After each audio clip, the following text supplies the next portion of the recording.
Hey, Social Democrats. 9 months ago, we unpacked the results of the U.S. presidential election in episode 269. Now, Trump has been in office for 7 months, and we thought it was about time that we checked back in with our friends across the Pacific. Of course, it's no secret what's been happening in the United States and its ramifications abroad. Our guest today, Katie Parsons, is a former organiser and seasoned Democratic campaign strategist based in Chicago.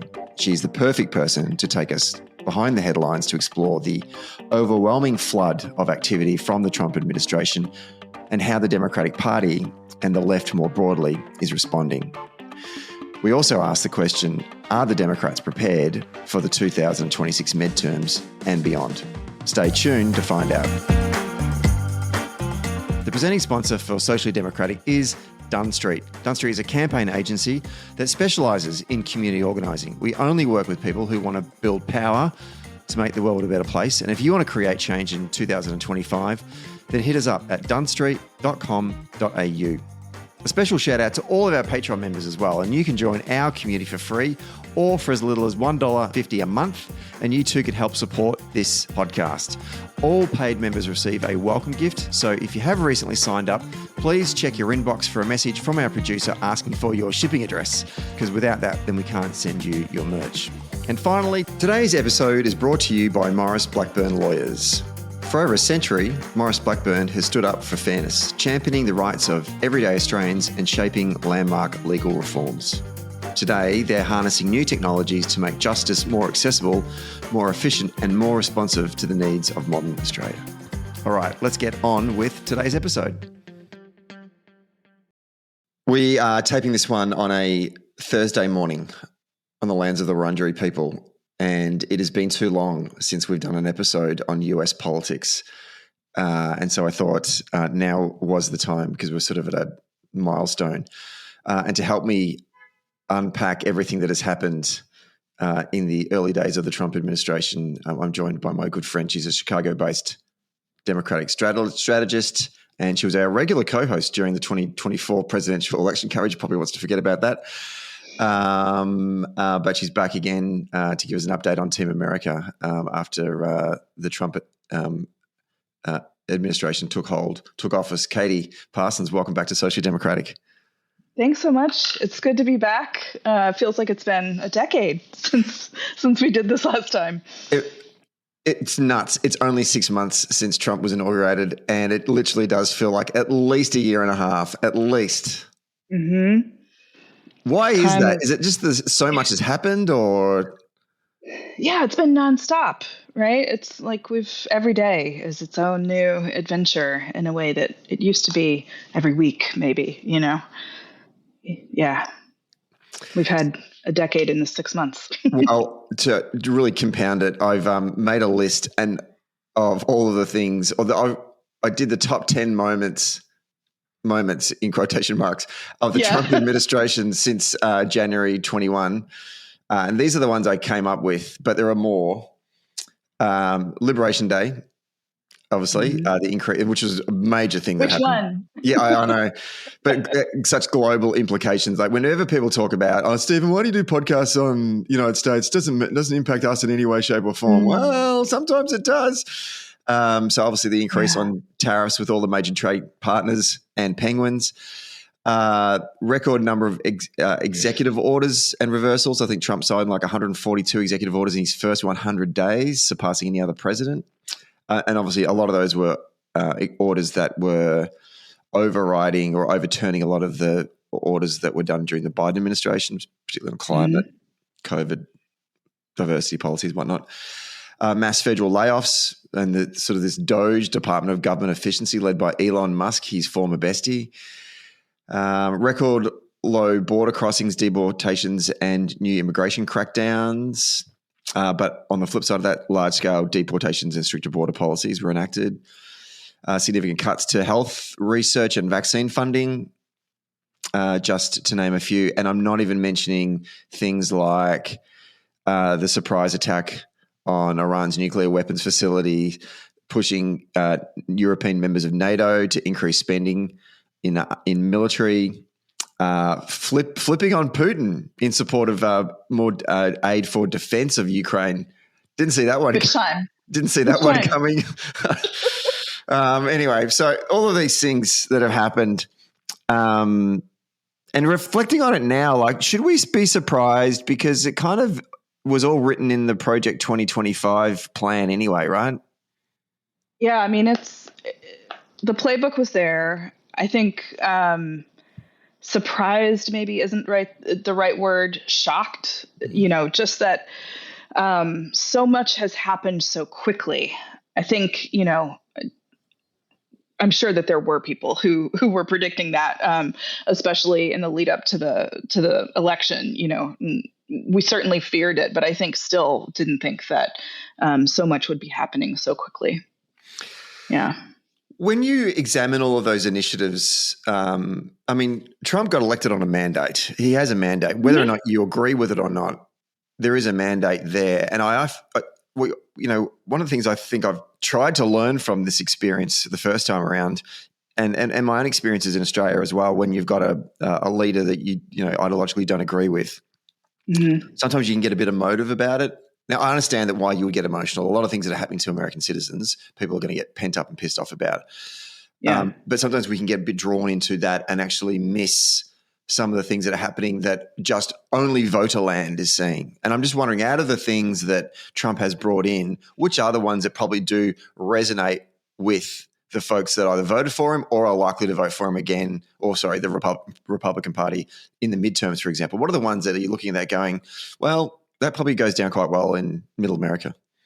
Yeah.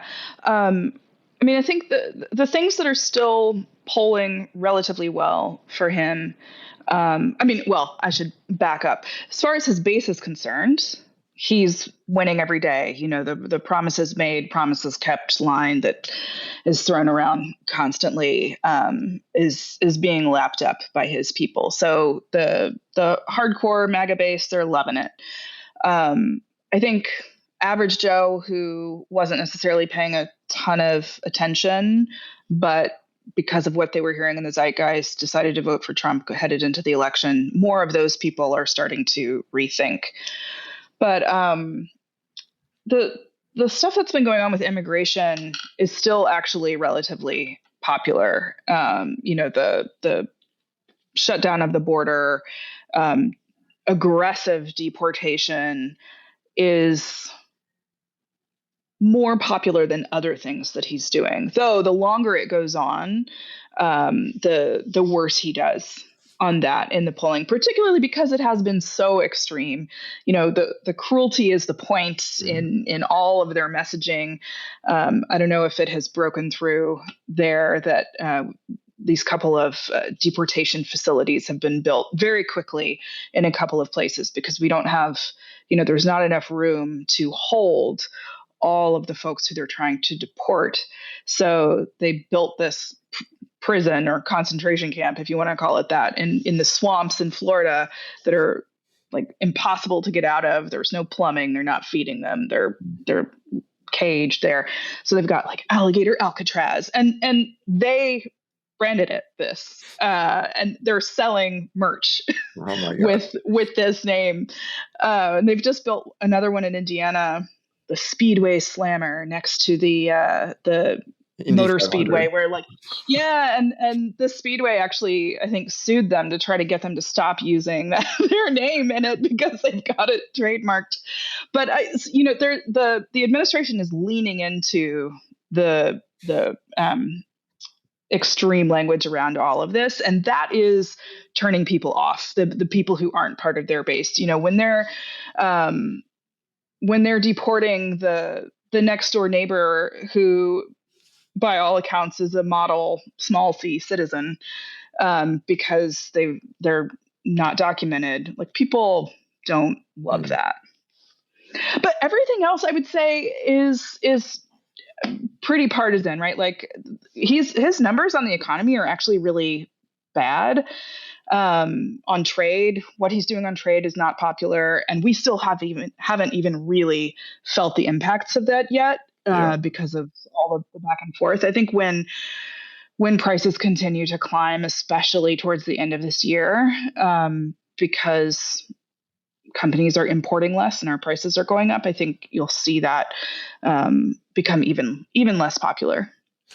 It's interesting. I mean, the tariff stuff obviously is playing out in a big way here in the Australian media cycle, because there is genuine concern. And I just and reading the commentary through the US media about how this tariff liberation stuff is playing out domestically in the States is interesting, I think. And I'm kind of keen to get your sense of it, because I feel like a lot of folks are kind of not hedging their bets, but they're like, we're a little worried about this, but we don't want to make a call just yet, but we are a little bit worried about the future and what this is going to mean for our local businesses, as opposed to what Trump's running around saying, this is going to save the American economy. We're going to reinvest in American jobs again. And, manufacturing's coming back home. And it just doesn't seem that people are buying that just yet. Yeah, I think that's right. Well, they're not buying that it's going to work. I think you've got a certain percentage of the population who, the people who are in the stock market, have 401ks, stocks are still doing well right now. All of that is based on AI. Like our economy right now is being kept afloat by all of the investment in AI development.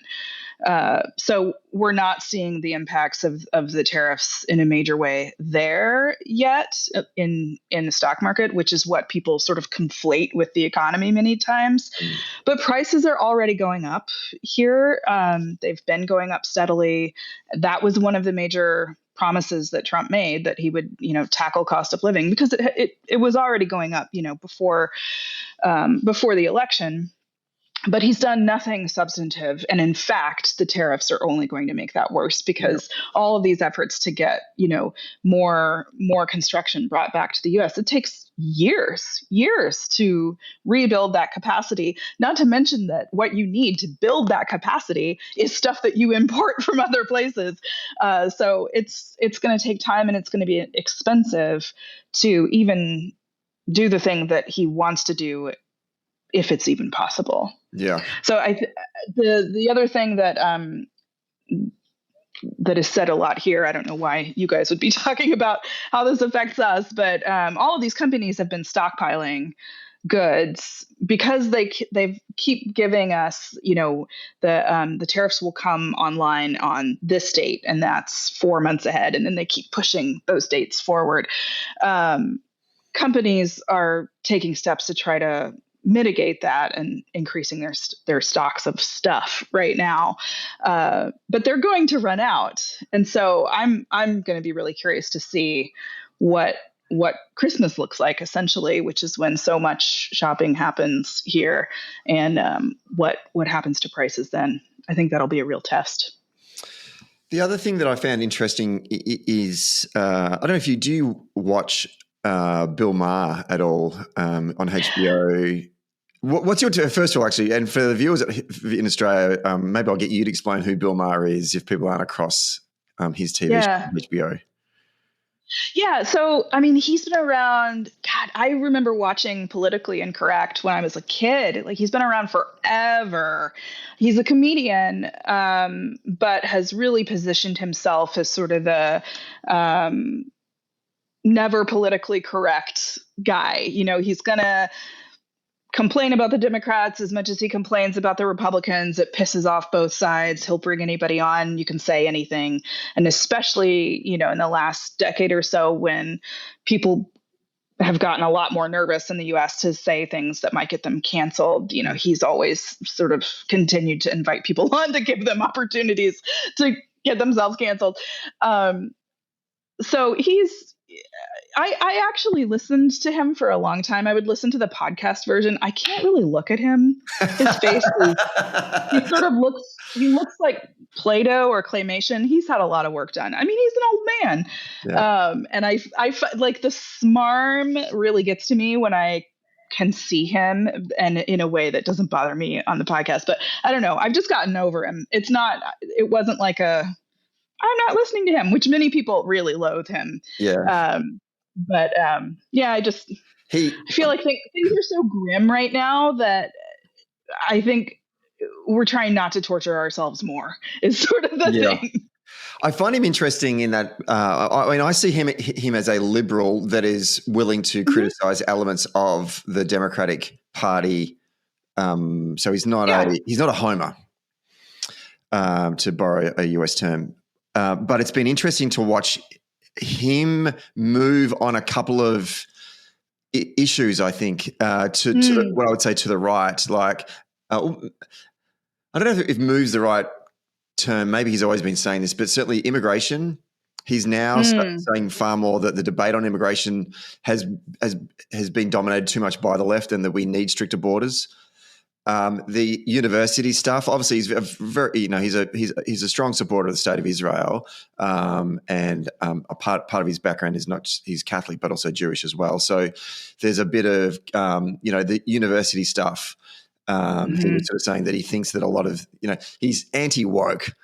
In that right. In that cliche kind of way. So he's kind of like, these liberal universities are just teaching kids just absolute shit, and so therefore universities should be held to account. So he's moved on that a little bit as well. And it's just funny watching what I sort of think. In some ways, I wonder if Bill Maher is kind of the sweet spot where the Democratic Party kind of need to be, because he appeals to that. He's progressive, but he's a bit more broader in his sort of views, as opposed to being stuck in just this sort of left-wing camp. And I think that maybe a middle America might be there. I don't know. And I think when I try and listen, I don't know what his audience looks like, but it sounds blokey though. Like, the cheering feels very masculine. Do you know what I mean? Yeah. That's actually because the loudest voice you hear laughing and cheering, like you can pick, when you listen long enough, you can pick this guy out. It's his staff. Okay, right. Who's like trying to set it off. But you're right still. I'm sure it's a very blokey audience. Yeah. Do you know what I mean? And so there's this, a lot of things that came out of the last election was kind of like, how do Democrats get into these spaces? Well, I think actually it's the easiest show to go on, because he's actually your guy, but he's just not going to, be a complete rooting for the Democratic Party on everything. Anyway, I just thought it was interesting to see him moving a little bit, and I'm wondering if the Democratic Party will move with him or that kind of viewpoint on some of those things. We're going to talk about the Democrats in a minute, but I just, something I wanted to name and just get your thoughts on that. Maybe we'll come back to that. Yeah.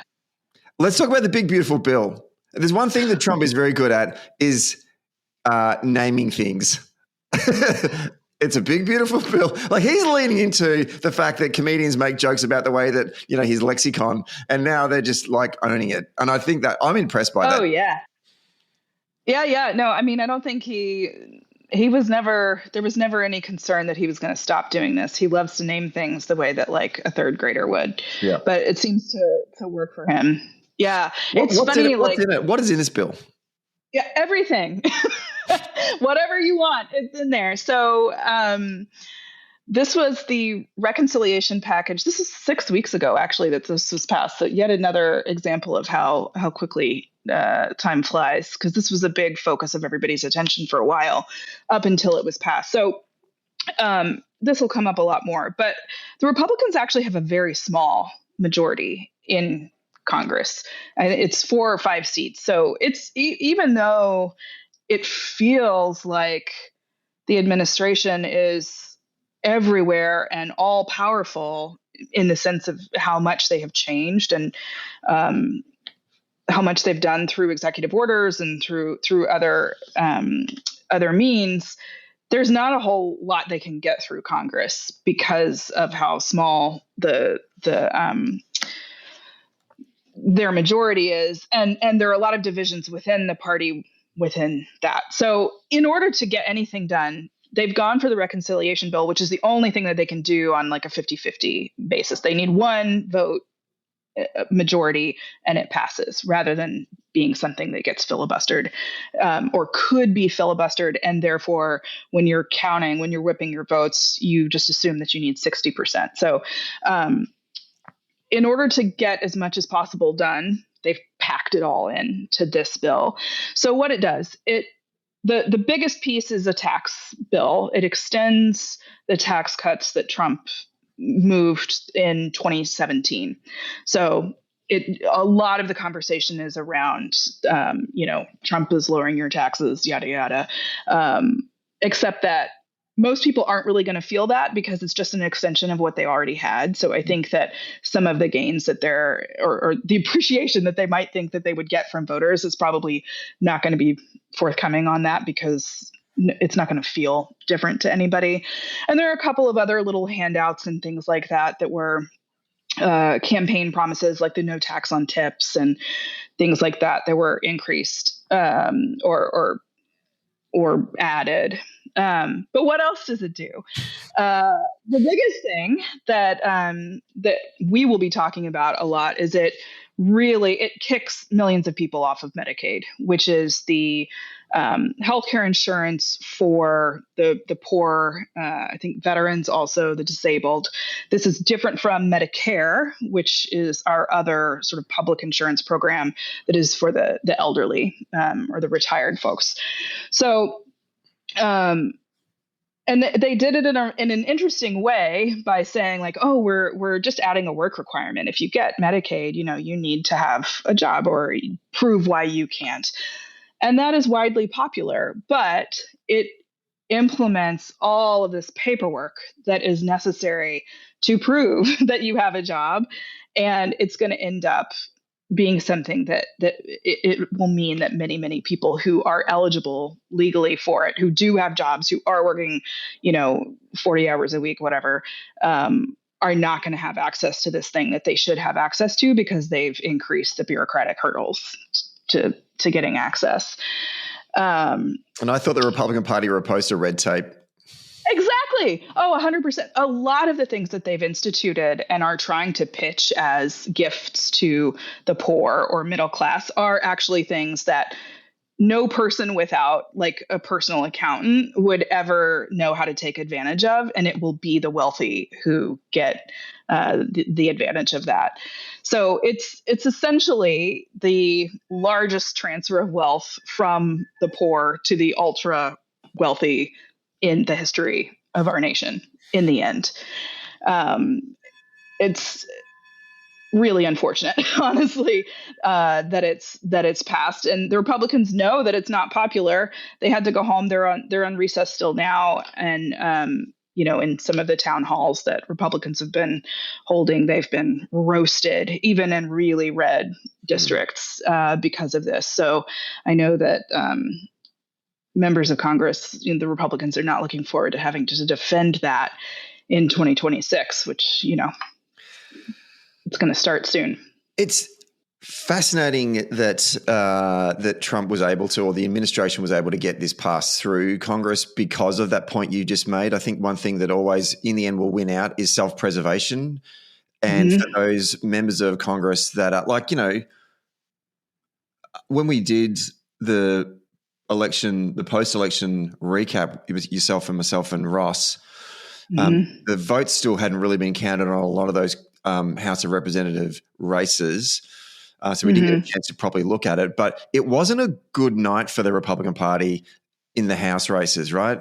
Given the win that they had for the presidential, they should have cleaned up, and they didn't. And these numbers are tight. So if you are not even talking about in the deepest of deep red states, but if you're a congressman that's in a borderline district, this is terrible for you. And I would not be wanting to go back to my community when this legislation got passed and have to explain that to them, for the simple fact, to your point, that you're up every 2 years. It's not like you're locked in for 4 or something. You've got to go back again in basically just over a year and get reelected on this. Yeah. I mean, it's a good example of how much personal power Trump has over everyone, because he was able to strong arm so many people into voting for this, even against their very basic personal self-interest of staying in office, not to mention the interest of their constituents. Just one example of pressure that Trump was putting on members of Congress to get this thing passed. Tom Tillis, who is a senator in North Carolina, popular Republican, is up for re-election in 2026. ended up just saying, screw it, I'm not running again. This is outrageous. Trump was putting the screws on because I don't remember which aspect of the bill Tillis objected to. This is on the Senate side, but they're passing the same piece of legislation. Essentially, he was one of the people who was likely to vote no. In fact, he may have voted no in the end. I don't remember how he voted in the end, but Trump sort of promised to try to primary him and put a lot of money in to get him out. Just trying to put the pressure on, and get his constituents to call. And Tillis dropped out and said he's not even going for it. So we may actually pick up that seat in the Senate because of this. But even if I was a Republican in a marginal or in a competitive district in the House, Senate's probably a little bit different, but in the House, and if I got threatened by Trump around being primaried, I'd go, mate, I'm going to lose anyway. Like, I'm going to lose at the general. So either get rid of me now or get rid of me, or the voters are going to get rid of me in November next year. I'm not voting for this. Yeah. I wish they had the spine to do that, but they didn't. It's strange. What do you think the Democrats are going to focus on in terms of responding to this bill? Like, I mean, how does this set them up for the midterms? Yeah, I think you'll hear a lot about those Medicaid cuts. And even though cleverly the Republicans made it so that most of the effects of those cuts won't happen until after the election. So you won't have a lot of people directly losing access before the election. But because of our horrible for-profit medical healthcare system in America, a lot of hospitals really rely on that Medicaid funding to stay open, particularly in rural areas, but really everywhere, not just for poor people to have access, but for everybody. Like the hospital is either open or it's not. And there are a lot of places that are saying, they're likely going to need to make cuts to service or shut down hospitals because of this. And I think where you see that happening, we will certainly be talking about that. They cut SNAP benefits, which is essentially food stamps. So this is, food assistance for people under a certain poverty threshold. That will be another thing that we lean on pretty hard. And then I think, as cost of living continues to go up, which every sign points in that direction right now, and we can say, look, you're paying more and more at the grocery store, while these billionaires just got to write off another $200,000 on their income tax because they've got a pass through or something. That's going to be an easy argument for us to make. Let's not talk about policy anymore because I'll need to lie down. Let's talk about campaigns. I've got a headache just even trying to use my brain. Texas. Redistricting, a huge fight going on in the Lone Star states between Republicans and Democrats about redistricting a bunch of House seats. Now, normally this is supposed to happen every 10 years after your country has a census. That's still 5 years away. Why are we having a debate about redistricting in Texas right now? Well, we already talked about it. It's really all about the midterms. So Republicans have a 4 or 5 seat majority right now. We need 4 seats to take the majority in the election. We're pretty confident that we can win those. Also, even popular presidents tend to lose the majority in Congress in their midterm election. It's just what happens. I think the only time that hasn't happened in the last 30 years was right after 9/11. So it happens every time. As is par for the course with Trump, he looks at this and says, all right, let's change the rules for us, at least.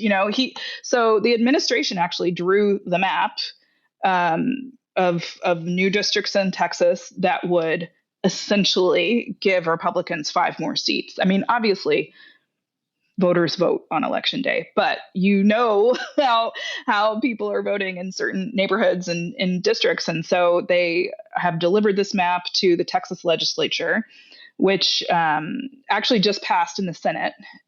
now it only has to get through the state house, that would give Texas 5 more Republican seats. So the Democrats in the legislature have fled so that they're not able to get a quorum and aren't able to push through this vote. And actually, Democrats have done this a couple times in Texas. This is not the first time, even in recent memory. They did it in 2021. I think also something redistricting related. I don't remember, but wasn't it around choice?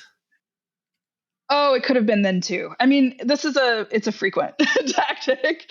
I love it because it's like, well, certainly in Australia, like it's like campus politics. Like that's what we used to do. When we didn't have the numbers, we just pissed off and pulled quorum and never came back until the next round of elections. Yeah, anyway.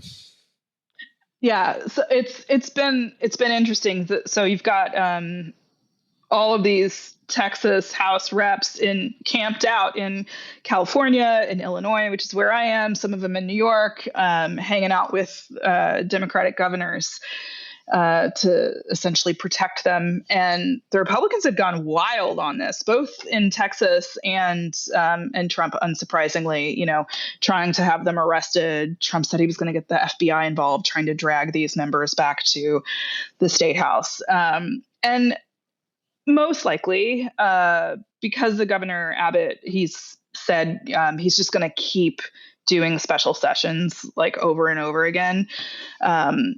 It's probably not going to be possible to wait this out, but then we can fight for the maps in the courts, which we may also not win. But that's sort of the trajectory that's likely to happen. So let's talk about the courts then, because I've read somewhere during the week, though, that there's been some, like if it goes to the Supreme Court, then God knows what's going to happen there. But there is some positive signs that this would be overturned if it went through the court system. I mean, how confident are you feeling about this in terms of like if it goes to all the way to the Supreme Court, which you imagine that's what you would do, what's a Republican-stacked Supreme Court going to rule on this one? Yeah, I don't know. So there are actually a couple of other election districting related cases that are up definitely in front of the court this fall. A lot of the things that they've been that we're nervous about them knocking out are the Voting Rights Act, which essentially requires the states to draw the districts in ways that don't disenfranchise minorities. And Texas is a majority minority state. And it's like 40% Hispanic and 40% white and sort of, 10% black, et cetera, other folks. So really there should be a couple of districts that are carved out in certain areas because of, our history, that are drawn in a way to ensure that these minorities are able to elect someone from their community, if that's who comes forward. So there are a lot of attacks on that, and I think folks are pretty concerned that that's going to get overturned and would allow states to draw the districts in other ways. They won't have to take race into consideration. So I don't have a lot of confidence if it goes through the courts, but I don't know what the exact pathway would be for the Texas legislation.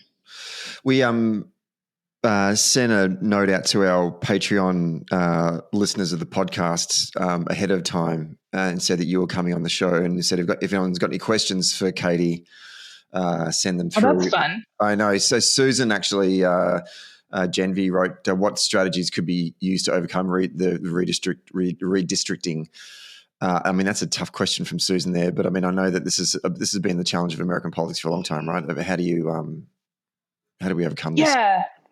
Yeah. Well, so I think like in Texas, we've already talked about some of the efforts they're taking to at least trip it up.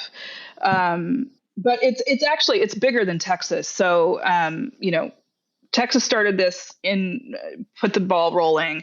Now, Democratic governors, J.B. Pritzker in Illinois, my governor, he's fabulous.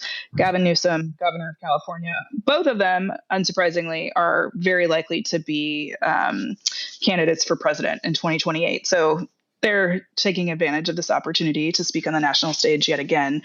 Um, in addition to all they're doing to try to support the Texas reps, they have both threatened to initiate redistricting in our blue states in the mid decade, and there are a couple of other states that are doing this too. And then, of course, other Republican states are in the process or likely to do that: Ohio, Florida, Missouri, and I think all told, something like the Republicans have the potential to get like from 9 to 12 additional seats through this. Democrats could get like maybe up to 11 seats by doing this in the states where they could. The thing that's so fighting back, and actually fighting fire with fire, like if you guys are going to break the rules, we're going to break the rules, is one thing we can do. Unfortunately, it's really, the tides are against us, because in all of those red states where they're talking about doing this, there are no like particular rules that regulate how or when redistricting is done on the state level. And that's not the case in the blue states. So in California, and I don't know if it's the case in Illinois. I think it's New York and California. There are pretty strict rules that will make it very difficult for them to redistrict in between censuses, but they will certainly try. And that's one thing we can do. That's about it, really. It's such an undoing as well, because I felt like there was a period there pre-Trump where Republicans and Democrats were starting to kind of work towards moving away from redistricting. And actually, in some instances, in some states, they had actually established what in Australia is normal, par for the course for us, like an independent body that drew the boundaries. And I think there's examples in Michigan where they both the parties got together and said, okay, let's be a little bit more sensible about how we actually draw these boundaries. And now I feel like all that hard work has just been completely undone by what's going to be a tit for tat kind of retaliatory strikes right across the union.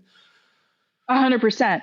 Yeah, it's really unfortunate. I mean, obviously, I work for Democrats. I am a Democrat, but like as an American, it would be nice if not every single thing were an attempt for one party to club the other, and for our government to actually reflect the voters. And so it's unfortunate that this is happening, but I think we have to play hardball at this point, because we're getting steamrolled when we don't. I think that's kind of true across the board right now. Okay, let's talk about the Democrats, and in particular their response to Trump and the Republicans after 6 months of his administration. And look, I've got strong views on this, but I'm interested in your reflections initially, since I'm interviewing you as opposed to me just coming on and talking about what I think. First of all, do you think the left have actually recovered from the initial shock of the 2024 presidential election, or have they adjusted to the pace of change and the action from the White House? Where do you think they are in this spot right now? Yeah, I think the broader left, I think adjusted is the right word. I feel like we've come to understand the pace. And I think people have a better sense of what's required, which is that like playing hardball, being, not fighting hard, like going on offense, even when we know we're going to lose, I think is something that people are starting to figure out. There's been lots of discussion and navel gazing about what we need to do to make a lane for ourselves in social media, which is where, 80% of conversation happens now, and where everybody's getting their news, where they're talking to their friends, where culture is happening. It's all online. And we've really lost out to Republicans over the last, let's say, 4 or 5 years. So there's awareness and effort to start to change some of these things. But I would say we're sort of only beginning to start to turn the ship. And I think, like to be fair to us, I think it's pretty typical for a party that has a big loss and no clear party leadership to kind of wander in the woods for a couple months after an election. It's just that because Trump has been moving so quickly to institute all of these different parts of Project 2025, the ramifications of our wandering around have been extreme. Yeah, it's fascinating. We kind of talked about it in the our last episode, which was I think I offered the idea of in a Westminster political system, we have an opposition leader, and so therefore there is a spokesperson that can channel the viewpoint of the opposition. But in the United States, you don't kind of have that. I mean, you've got the speaker. Sorry, what's he? I forgot, Hakeem Jeffries. Hakeem, yeah. What's his position again? I got a mental. What is his title again? He's the What's it called again? He's the. My brain's broken. He's the. Oh my God. Minority. Yeah, now you've done it to me. Well, he's the minority leader, but and similarly, minority leader in the Senate is Chuck Schumer. But now I just want to say shadow cabinet, which we don't have. So but that's kind of the closest you can get to it, right? And it's just never been a position that. Although the Republicans, when I think about this out loud now, the Republicans have had John Boehner was actually quite a good voice of opposition during the Obama years. But that was a time when, the patrician rules of Congress still made sense for the way that politics were operating. And I think that's the problem right now. Chuck Schumer has been in the Senate, I think maybe as long as I've been alive. And I think Jeffries is young, actually, but, he still made his way through the ranks by playing by the rules and caring about being diplomatic and polite and all of those things. And so they certainly haven't met the moment. I mean, Schumer especially, have not really stood up to be the champion for us in the way that I think many, many Democrats were hoping for, and the left more broadly, I should say. It's not just, people who call themselves Democrats. But I was thinking about this in preparation for this, trying to think of, but, I have to be fair. There are some people who are doing things, and AOC and Bernie have been going around. They're doing a Fighting Oligarchy tour where they've done events in typically red states, and they've brought out big crowds. They really play into many of the same populist lanes that Trump does. I mean, God, I hate to put them in the same sentence together, but there is some overlap in people, independents especially, who are interested in both, and so they've done well with that. There are other figures, but none of them have really come forward as the widely recognized leader of the opposition in a way that I know we all wish we had. The one other person I would say to follow and keep track of, if you're not already, is Mark Elias, who is a lawyer, and he started a advocacy organization too that sends out daily emails and stuff, called Democracy Docket. But there's Mark Elias, and then there's another organization called Democracy Forward, I think. But both of them are really focused on fighting the administration in the courts, which right now feels like the only really substantive way that we can stop the bad things that are happening right now. Most of the rest of our political remedies are going to have to come after 2026 if we are able to take control of the House. And we should still stand up and have a loud voice and fight back. But we can't really do much in Congress given our position. But in the courts, there are things that we can do to put a stop every time Trump tries to either stretch or break the law. Yeah. So those are good guys to watch. So I've been thinking about it as well over the last 6 months, and in particular the way that the left, and I'm really generalizing here because to your point, there are examples of individuals that I think have responded well, and maybe we can talk a bit more about them in a moment as well. But so this is a broad generalization here. But the response from the left the American left to Trump in particular is reminiscent to how the Australian left responded to a former prime minister, conservative prime minister here in Australia, John Howard, who was the prime minister basically from 1996 to 2007, 11 years. And I think the similarities are interesting. When Howard was first elected in 96, we, as in the left, we couldn't understand how the hell he became prime minister because he'd been the leader of the opposition in the 80s and had been a bit of a joke and had run and lost badly. And I think that the first mistake we made was we refused to accept his election and his mandate. And we were in political denial for a very, very long time. And the second mistake we made, we kept on attacking him personally. But the problem was that the majority of Australians voted for him and they voted for him 4 times. So in effect, when you're attacking him, you're attacking those voters as well. And it got to the point where it was quite patronising the way that we were having a crack at voters who were saying, you've got Stockholm syndrome and I can't believe you're being duped by John Howard. And Howard was shrewd. He didn't look like he was shrewd. He had massive, big, bushy eyebrows and he wasn't that tall and his glasses were, quite thick. He looked like an accountant. He looked like a really bad accountant. But he got in our heads. And it took us the better part of a decade to realize how we needed to respond to the Conservative government.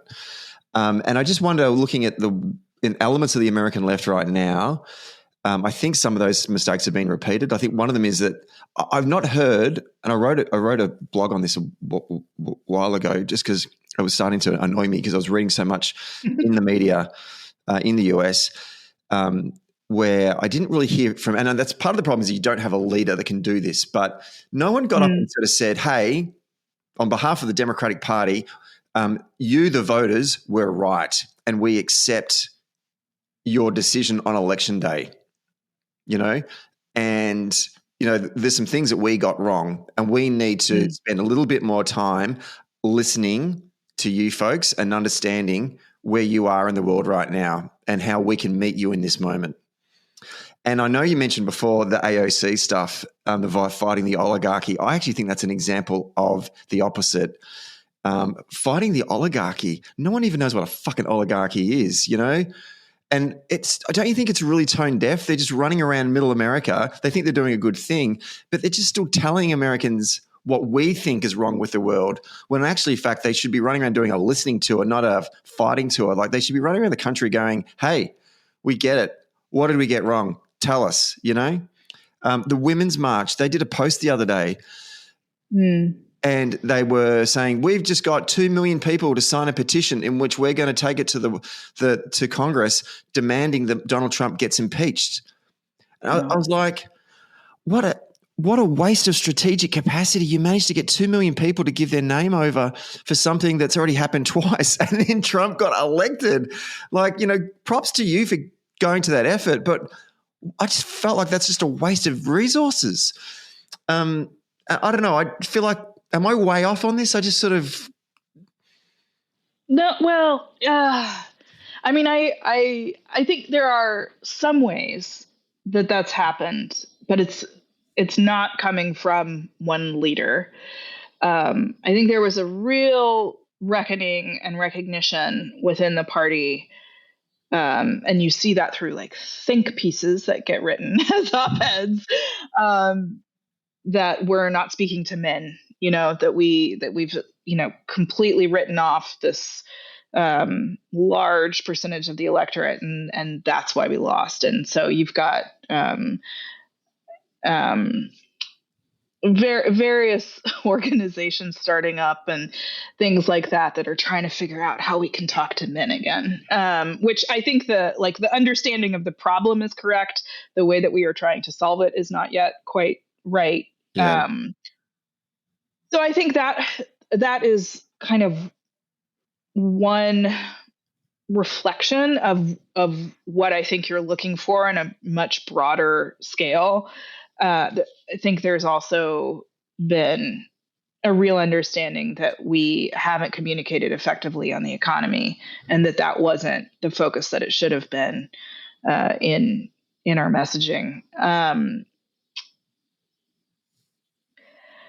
Yeah, I mean, it was a close election. This is the thing. Like It was it's close, not but that it wasn't close.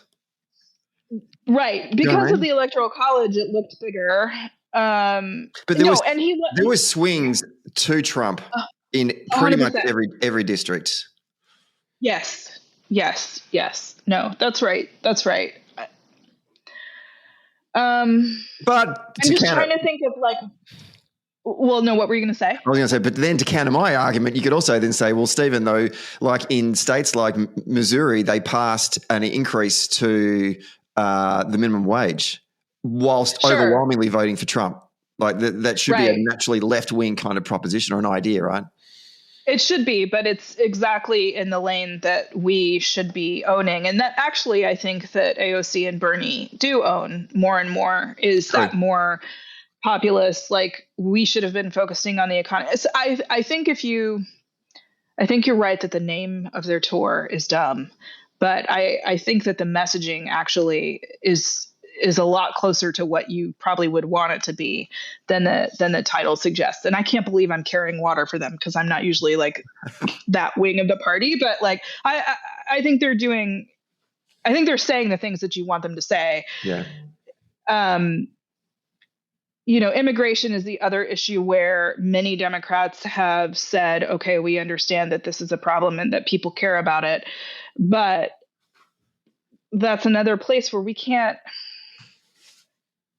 just cede the Republican argument because it's wrong, right? Like, and there are a whole lot of people who agree with us on that position too. And somebody needs to represent them. We need to do a better job of selling our position than we did. I think is what I would say. To moving to the solutions, and some of the things I thought about, one of the things that happened in terms of continuing with that story about John Howard in the 90s and early 2000s, Kevin Rudd, who ended up becoming the Prime Minister and beating John Howard, who is now the ambassador to the United States for our great country. He kind of inoculated some of the contrast that was being presented by the conservative side on the economy. And he actually went out and said, I'm more economically conservative than John Howard. Like, I mean, some of our own people broke their brains at the time, but you can see what he was doing. He was trying to say, there's no daylight between me and the conservatives on the economy. Because if that's why we keep on losing elections, then I'm just going to shut that down right now.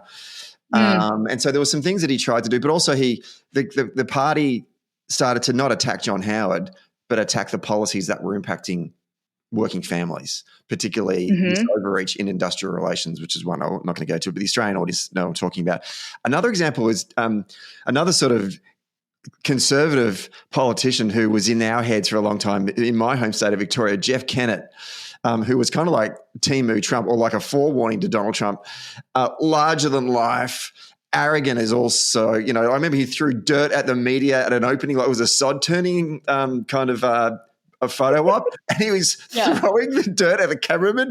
Like, it's kind of funny in some respects, but at the time we're like, oh, that height of the arrogance, blah, blah, blah. Anyway, we were getting our ass kicked by Kennett, and then we changed leaders maybe 6 months out, and a guy called Steve Bracks came and became the leader of the Labor Party. I actually interviewed him at the start of the year, maybe it's late last year, and I said, Braxy, when you became leader, what did you do differently to sort of handle this behemoth that was Jeff Kennett? And he said, I know I definitely did things differently. First of all, I stopped talking about Jeff. I just didn't talk about him anymore. And I just talked about the things that were impacting voters. Second of all, I actually, if I did talk about him, I agreed with him on some things, which some people were like, what are you doing? You're the opposition. You can't. He goes, no, there's, because I needed to sound like I was reasonable and sensible. And there were some things he was doing that I just didn't that I thought were fine. So I took the time to let voters know that I was in agreement with him. So I often wonder, I know it's so fucking hard for Democrats right now because the point I'm saying, they hate Donald Trump. He is in their heads because he is huge. Like he's There is no other president in modern times that is like Donald Trump. Yeah. And so it's so difficult, I think, and it's easy for me to say on the other side of the Pacific, right? But I get it. But, you know, I just think it requires every now and then for Democrats to go, you know what, actually, that's not a bad idea. Yeah, you know, yeah. And maybe immigration is a good example of that. Like, yeah, maybe we need to be a little bit more. I know you're all going, I'm not agreeing with what they're doing. And Kirsty Noem, whatever her name is, standing in front of a cage. Like, I mean, that's trolling the Democrats. They're leaning into, you know, their base, right? And you would know better than I would, but I reckon folks in Middle America would not agree with that. And they would look at that and go, that is disgusting. But at the same time, they also probably want just some reasonable policy when it comes to who can come into their country and who can't. Yeah, no, absolutely. And I think Democrats are saying that and are willing to say that in more ways. Actually, it's been interesting to watch the response in the last couple days. I don't know if you have seen this, that Trump essentially like federalized Washington, D.C. and has taken over the police department and brought in the National Guard and I think various other branches of the military, like literally soldiers walking the streets to tamp down on crime in D.C. because one of his little minions from Doge got beat up in like a carjacking. And so like that one thing happened and this is the result of that. Yeah. It's kind of insane. But even though there are many red flags from the president doing this, I think many Democrats have been really restrained in how they criticize him because crime in DC is seen as something that is it's not as bad as it used to be. Violent crime rates are down in the last couple of years, but it's still widely perceived as an issue. So you've got the elected Democrats there saying, you know, we don't think this was necessary, but maybe having these extra hands is not a bad thing, which is about as close as I think you're going to get to somebody saying, oh, maybe he's right, you know. And I think you're right, too, that they know very well how to manipulate the party. I mean, a big part of their early decisions, destroying U.S.A. first, going after things that Democrats care a lot about, and people in D.C., especially like the air quote elites, really care about things like USAID and all of the money and good work that we do around the world. But lots of people don't give a shit about that. And so setting us up to claw and scream and try to protect this agency makes Democrats look really out of touch. And they're able to do that regularly.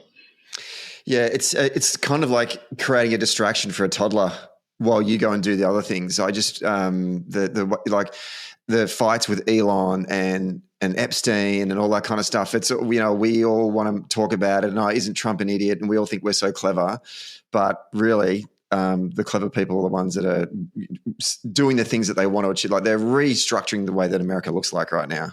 And I think you've got to pick the issues that you want to have a fight on. And I mean, like, you're right. The U.S.A. example is a prime example. And like, I 100% agree. Like,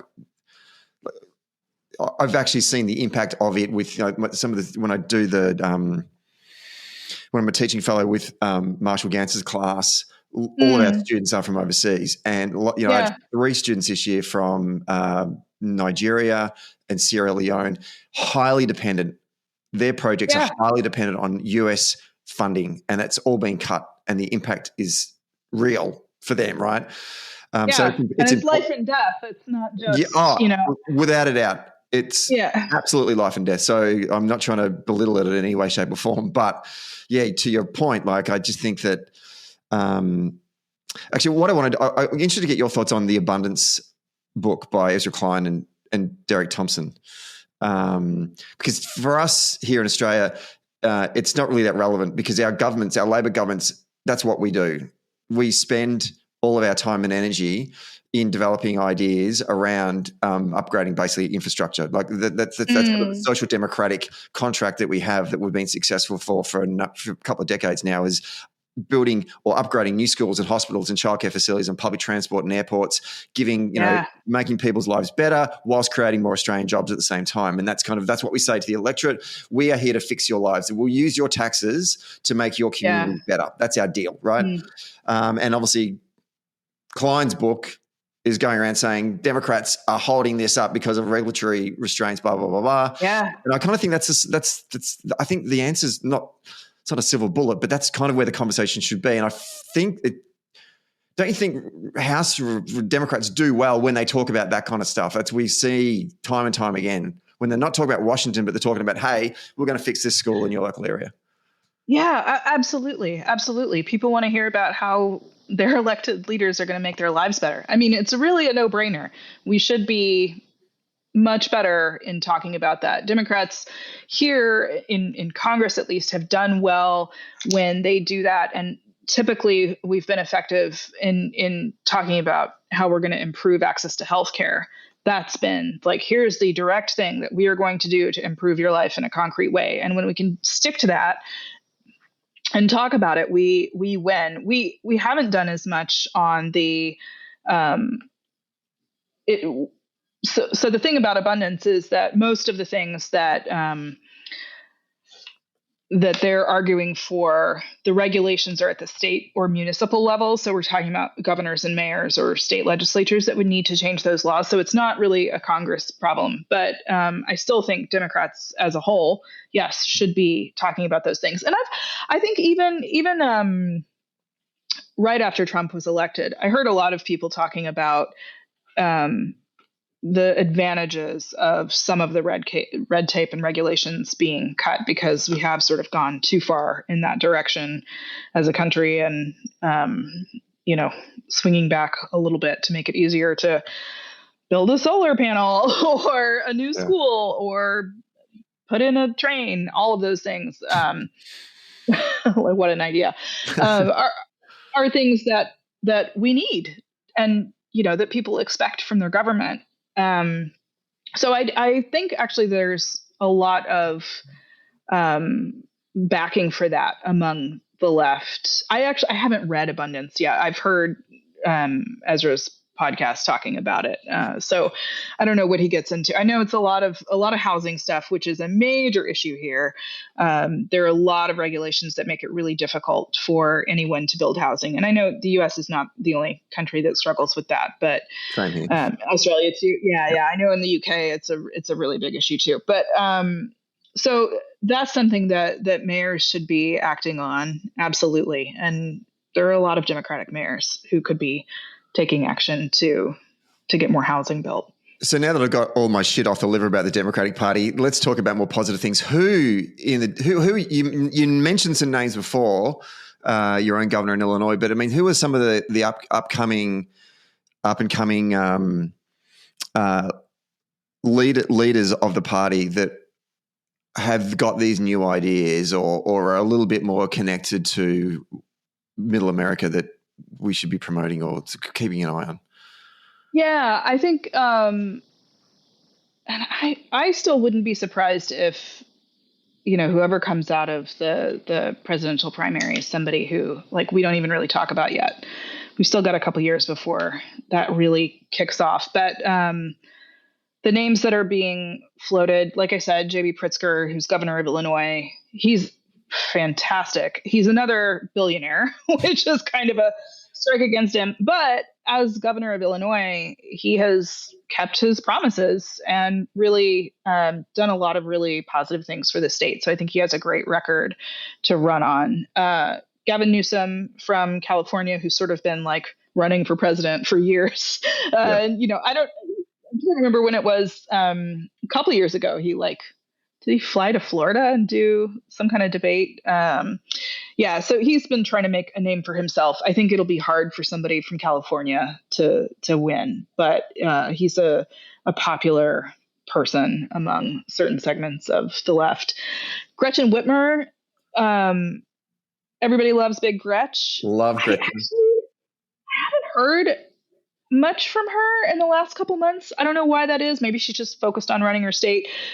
She actually has sort of embraced Trump more, at least explicitly, in the ways that support Michigan, her state, which has been interesting and makes a ton of sense given the way that voters in her state voted. You probably haven't heard from Gretchen because she was actually out in Australia last month. Really? Yeah. What was she doing in Australia? I don't even know who brought her out, but she ended up sort of just catching up with a whole bunch of Labor Party people across various states and hanging out. Yeah. Maybe she wanted to hear how you guys did it. Yeah, maybe. Learn from you. Yeah. No, she's great. Pete Buttigieg moved to Michigan. Lots of folks thought he was going to run for governor, but he is not, which people think is governor or Senate. He could have run for. But it doesn't look like he's going to. So I think he's doing a lot of media that looks like he's still keen on the presidency. Yeah. And he's a fantastic communicator. Like no matter what, he's another person I should have listed when I was talking about, big voices from Democrats right now. I think he's not afraid to go on Fox or, to go on right-leaning podcasts and things like that. That's always been the case. But I think people are appreciating that even more when we're recognizing that that's something we just have to do. So he's really carved out that niche for himself. Another name that honestly I'm kind of surprised to hear talked about in presidential terms, but Andy Beshear, who's the governor of Kentucky. I know he's popular and he's a Democrat who won in Kentucky, which is sort of astonishing more than once. I don't really know a ton about him or like what his record has been, but I think he's another middle American who might be able to speak to the more independent voters. After the presidential, I think he wrote a piece in the New York Times. It's worth digging up actually, because I was reading it and I was going, it spoke to me. I was like, yes, we need to hear more of this, Andy, where's all the other Andys in the party? So yeah, dig that up. I hadn't even heard of him, but I was super impressed. Yeah. And I'm sure there will be more folks, who start to pop their heads up after the midterms or sort of right around then. So last, how are we going for time? I got an hour. We'll ask you last a couple of questions. Yeah. Before I want to ask you a question about MAGA, but before we do that,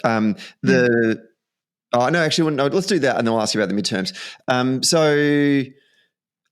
I don't want to actually talk about the substantive debate around the Epstein files. I could care less. Right. But it's just been super interesting to watch the politics of this play out and the demand from Trump's base of releasing the files. They're obsessed with this, and then him sitting on it and the administration kind of trying to say, no, we have released the files. Here's a memo that we've written for you that we chucked into ChatGPT that summarizes the files, and then losing the shit over that. And oh man, it's just been fascinating just to see Trump having to kind of, I don't want to say be a centrist, but do you know what I mean? Like not be as batshit crazy as his base for the first time. It's kind of weird. I don't know. What have you thought about that? Oh, 100%. It's been delightful to watch. Like really one of the best things all year, and it's a monster of his own making, right? Like he was just as much a part of stirring all of this crazy shit up. And now it has been, I have been genuinely surprised at, this is the thing. This is the thing that really pissed you off.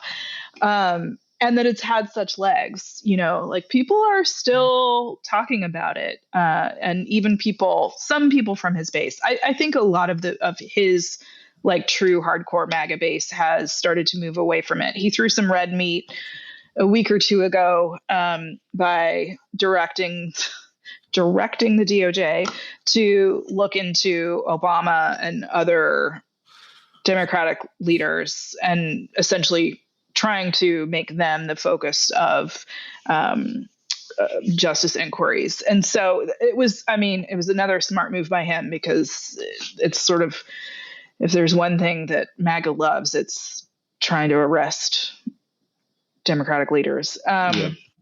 So I think a lot of them have focused on that, but there is still a healthy amount of commentary. You go on like articles or social media in the comments. If it has anything to do with the administration, there are going to be 15 comments in there that are asking about Epstein files or that are, reposting the video. Yeah. And some of that is us trolling him, but like there are plenty of Republicans who are continuing to ask for this too. I think the one thing is though that we have to be careful about is the folks who were in his base, or even like the Republicans who cared about that. I don't think we are winning them to our side. No. Our best bet, if that were to be, if we were to keep that in the conversation, say headed into 2026 or into 2028, our best bet there would just be that it gets people to sit at home. We're not going to win any of those votes, I think. And it was cheeky of the Democrats to then go, yeah, what about the Epstein files? We're going to release them. And I saw, is it Carolyn Levitt? Is that how you pronounce her surname? The White House press secretary do one of the press secretary, one of the, the briefings. And you could just see how fucking pissed off she was, like going, I am not going to take this from Democrats. Oh man, it was hysterical. Anyway. Yeah. If you're not gonna laugh, if you don't cry, you'll laugh. Exactly. And the other one that they kind of ran afoul on was obviously the surprise attack on the nuclear facilities in Iran. The Trump, the MAGA base is very much like America first, and we're not going to worry about anything that's going on overseas. And for then Trump to go do that, obviously, they were not pleased about that. And I reckon there's a little bit of sort of, there's an element of anti-Semitism within the Trump base as well. So there's probably a bit of them getting, supporting Israel, not too pleased about that either. It's quite funny, the far left and the far right's horseshoe meeting of hating of Jews. But I'm just wondering, are we seeing the first cracks in this MAGA support for Trump, or is it just kind of this is a family dispute and nothing's going to change come election time? Yeah, more of the latter. I don't think this is anything substantive. Certainly not over Iran. Like, yes, there is a small cohort of people who are ideologically committed to non-interventionism and like really hold fast to that. And I think they've also been upset by our renewed support for Ukraine, which actually I am thrilled about. One of the few things that he's done that is a turn to the right direction, though he keeps moving back and forth on that, right? Like even today, there's been a lot of news coming out of that. So I think that is such a small sliver of people who really care about that it's not going to have any meaningful impact. And I think they'll come back to him based on everything else. And same thing with the Epstein files. Like maybe some people will sit home, but I wouldn't call it a massive crack. So we're still, more than 12 months out from the midterms. How are you feeling about the midterms? And has those feelings changed over time? Like, was there ever, because I mean, as you said earlier on the show, right?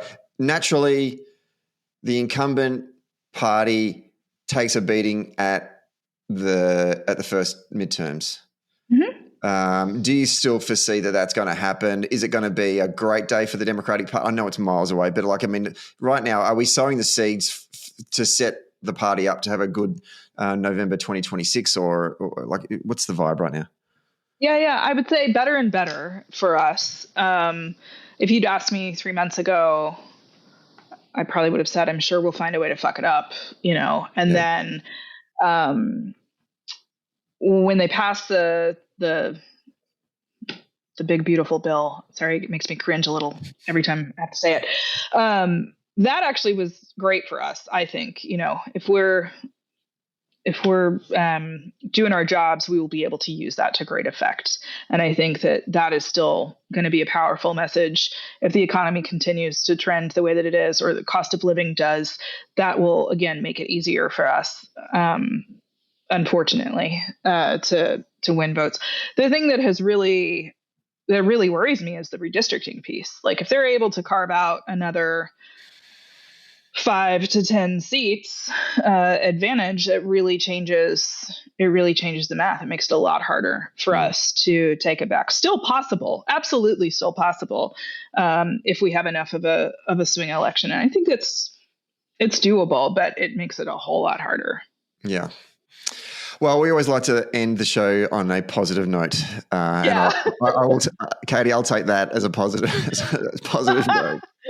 Okay. Yeah. Not that I'll hold you to it, but obviously we'll have to get you back in the lead up to maybe we'll do an end of year wrap up and then move into the next year and see how we go. But thank you very much for your time. Great to talk to you again. Keep up the good work.